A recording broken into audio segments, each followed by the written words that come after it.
There's a conversation most people never talk about. Not the one you have with your boss or your partner or your friends, the one you have with yourself. When it's quiet, when the day is done and you're lying there thinking, I said I was going to do that. I said today was the day. And today came and went, and you didn't. Most of us know that feeling, that quiet sting, that low-grade weight you carry but can't quite name. I want to talk about where that weight comes from, and more importantly, how you put it down. Welcome to the Becoming Project. I'm glad you're here. There's a study that researchers have done on trust, and the finding is almost too simple to take seriously. Trust is built through one thing: consistent, kept promises. Not grand gestures, not big declarations, small commitments honored over time. Now here's the part nobody talks about. That applies to you too. Your relationship with yourself, your confidence, your self-worth, the way you feel when you look in the mirror, that relationship is governed by the same law. Every time you make a promise to yourself and break it, some small part of you learns that you can't be trusted, not by others, by you. And that is one of the most quietly destructive things a person can experience. Because you can escape a bad boss. You can leave a toxic friendship. You can move cities, change jobs, start over. But you cannot leave yourself. You take you everywhere. I want you to think about someone. Maybe it's you. Maybe it's someone you love. They're smart. They're capable. Everyone around them can see it, but they keep starting things and stopping. They say, this time it's different. And for a while, it is. And then it isn't. And the cycle starts again. And slowly, quietly, they stop believing their own voice. Every plan they make feels thin. Every goal they set comes with a shadow, a little whisper underneath it that says, yeah, but will you actually do it? That whisper isn't laziness. It's a ledger. Your subconscious keeps a running account of every promise you've made to yourself and every one you've broken. It doesn't judge. It just records. And over time, that ledger shapes the story you believe about who you are. But here's what I need you to understand. That ledger can be rewritten. Not all at once, not with one big moment, with small ones, with quiet ones, with the promise you make today and actually keep. We've been taught to think about discipline the wrong way. We treat it like punishment, like something you force yourself through, like suffering is proof that you're serious. But real discipline, the kind that lasts, the kind that actually changes a life, isn't about force. It's about identity. It's about who you are becoming with every choice you make. When you wake up 15 minutes earlier, you're not just waking up earlier. You're telling yourself, I am the kind of person who keeps their word. When you go to the gym on the day you don't want to, you're not just building muscle. You're building evidence. Evidence that you are trustworthy to yourself.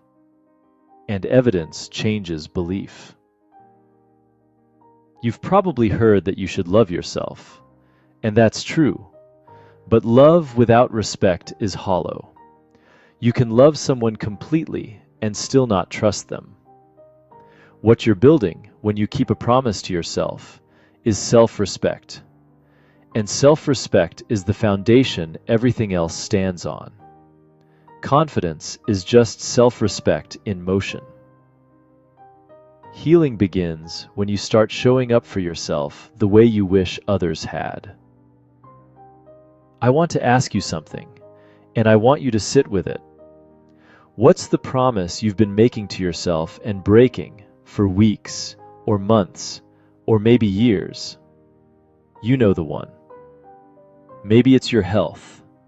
Maybe it's creating something you've been putting off. Maybe it's finally leaving something that no longer serves you. Maybe it's rest. Maybe it's asking for help. Whatever it is, why haven't you kept it? And I'm not asking that to shame you. I'm asking it because I think if you look honestly at the answer, you'll find something important.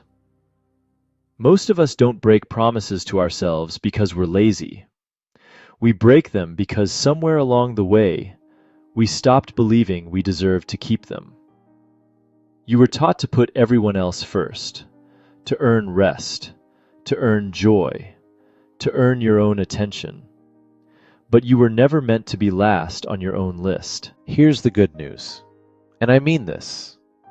You don't need to overhaul your entire life today.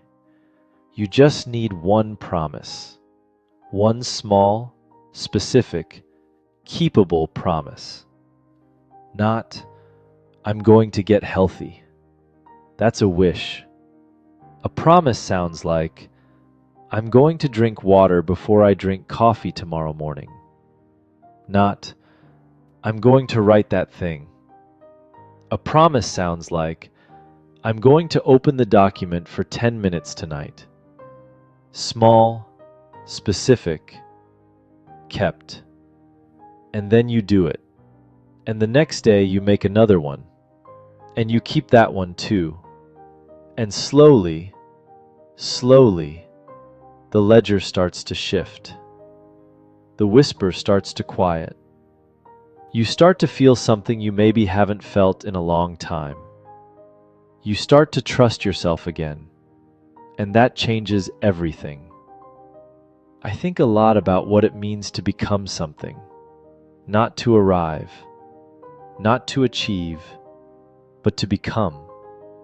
Because becoming is never finished. It's ongoing. It's alive. And every single day you are either becoming more of who you want to be or drifting a little further from them. There's no standing still. There's only the direction you're moving in.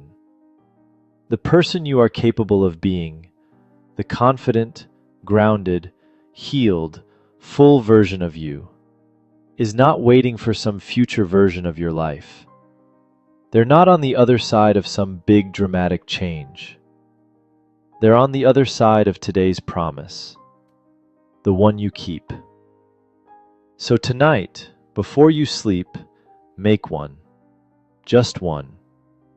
Nothing grand. Nothing that requires a whole new you. Just something small and honest and true. And tomorrow, honor it. Not for anyone else. For you. Because you deserve someone in your corner who always shows up. And that someone has always been you. Thank you for spending time with the Becoming Project. If something in this landed for you today, share it with someone who needs to hear it. And if you're new here, welcome. This is a space for people who are still growing, still healing, still becoming. That's all of us. I'll see you in the next one.